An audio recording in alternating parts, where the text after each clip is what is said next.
Let's talk to Amy Tarkanian. She's a Republican strategist. She's also former chair of the Nevada Republican Party. Good morning to you, Amy. Hello, thank you for having me. Thank you so much for joining us early in the morning, but I know that we have only seen that debate on with the 8 Republican candidates other than Donald Trump. Only finished some hours ago.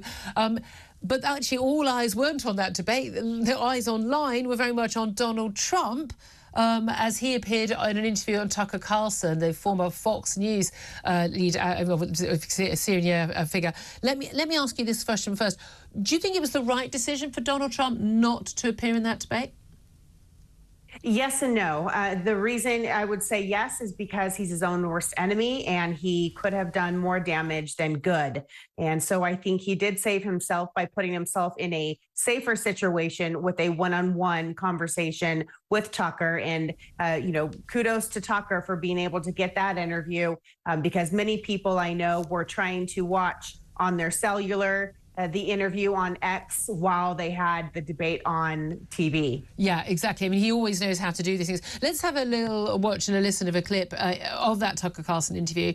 Literally a cosy fireside chat. It was by a fireside and it was very cosy. No tough questions at all, as we would expect. From old friends became enemies and now old friends again. Donald Trump explained his decision to opt out of that Republican primary debate. You see the polls have come out, and I'm leading by 50 and 60 points. And, some of them are at 1 and 0 and 2. And I'm saying, do I sit there for an hour or 2 hours, whatever it's going to be, and get harassed by people that shouldn't even be running for president? Should I be doing that? I love that, being harassed by people that shouldn't be running for president. Personally, if he does become the candidate, and we'll talk about what actually happened at that debate in just a couple of moments, he would be up against Joe Biden, who's the Democrat candidate, the sitting president. And this is what Donald Trump had to say about the Democrats and Joe Biden. We have a president that can't put 2 sentences together, can't speak, can't walk, can't talk. I don't think he gets to the starting gate, but these people do miracles. I mean, he ran out of his basement, and you got away with that one because of COVID, so he sort of got away with it. They cheated on the election. But you have people that are very smart, but they're fascists, and they're radical left lunatics, and they're destroying our country. Now, Amy Tarkanian, this is the sort of rhetoric which will go down brilliantly with his fans. Oh, 100%. And he combines it with sarcasm and humor. I mean, at the very beginning of that answer, I even chuckled just with the way that he, described President Biden. And then, of course, he cannot help himself, and he has to still once again go into the fact that he believes that the election was stolen, which is exhausting in itself. And that's, I think, caused a lot of problems for him and for the Republican Party. But he can't help himself. And that's another reason why it was good for him not to go on that debate stage. However, I think it was a bad choice as well, because it allowed these other 8 candidates to shine. So if you're someone like myself who's looking for a plan, another plan of action, somebody like Governor Nikki Haley, Chris Christie, I thought those 2 did an excellent job. And so, it gave them opportunity to shine. Well, you say shine. I mean, the person a lot of people were looking for to shine would be Ron DeSantis, who had, he's second, running way behind Donald Trump, but second in the polls. The Florida governor, who on paper looked like he'd be absolutely superb as a candidate, but he's just gone nowhere with his campaigning. I mean, I've seen barely a single clip of him this morning. Vivek Ramaswamy, a name that, again, that probably no one's heard of here in the UK, unless they're paying attention to American politics. A young businessman who's very much on the right of the party, very much a defender of Donald Trump.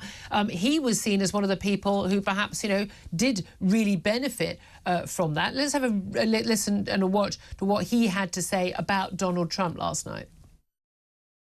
President Trump, I believe, was the best president of the 21st century. It's a fact. And Chris Christie, honest to God, your claim that Donald Trump is motivated by vengeance and grievance would be a lot more credible if your entire campaign were not based on vengeance and grievance against one man. And if people at home want to see a bunch of people blindly bashing Donald Trump without an iota of vision for this country, they could just change the channel to MSNBC right now. Well, that went down very well in the debate hall, did it not, Amy Tarkanian? But all these candidates, whether it's, I mean, Mike Pence, Ron DeSantis, Chris Christie, Nikki Haley, and all these others, are they actually vying to, become the candidate themselves, or are they vying, some of them, I would suggest from Vivek there, to just be his vice presidential running mate? Exactly, because if he believes that President Trump was the very best in the 21st century, and he's also the only one on the stage who said that he would pardon Trump if he were convicted, so then why is he running? It's very apparent, then why don't we just re-elect Donald Trump at this point and Vivek, call it a day?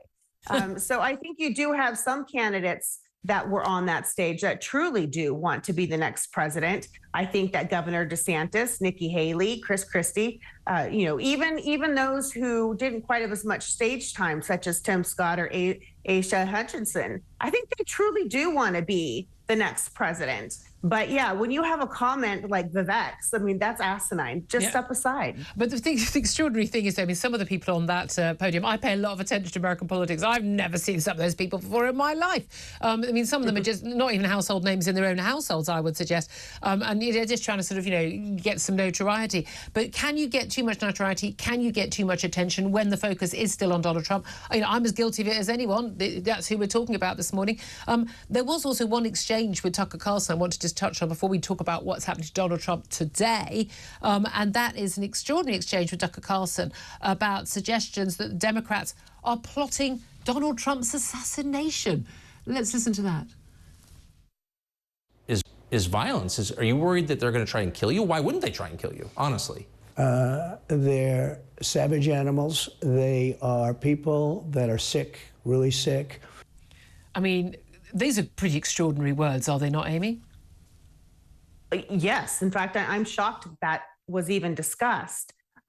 You've got on the Democratic side, Robert Kennedy, who's actually been pretty vocal about his beliefs that the CIA had major involvement in the murder of members of his family. So I don't know if maybe that gave an opening to the floodgates of conversations like this. But yeah, I was kind of shocked that conversation took place. That's a pretty heavy topic to just throw out there. Like it's just another possible political question. Yeah. I mean, and they were talking about the possibility of violent civil war. And again, that wasn't completely thrown away, sort of poo-pooed by Donald Trump.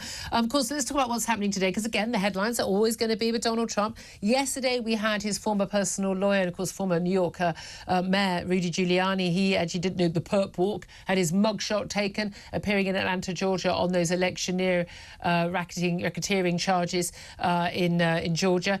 Donald Trump has already flown to Atlanta. He is going to be appearing at the court today.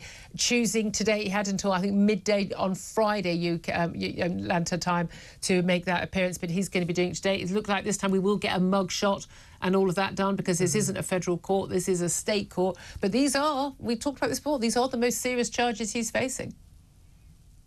That's correct. But, it's also become somewhat of a joke, because it seems like this is an ongoing problem that we're having here. And so, it's like 1 indictment, 2 indictment, 3 indictment, 4, are we expecting 5, 6, 7? And so you even hear people joking and saying, because I'm originally from Vegas, what are the sports books saying? Is he going to smile in his mugshot, or is he not going to smile? I mean, that's really what we're talking about now. It's not even necessarily the seriousness of the situation. And it's not shocking anymore.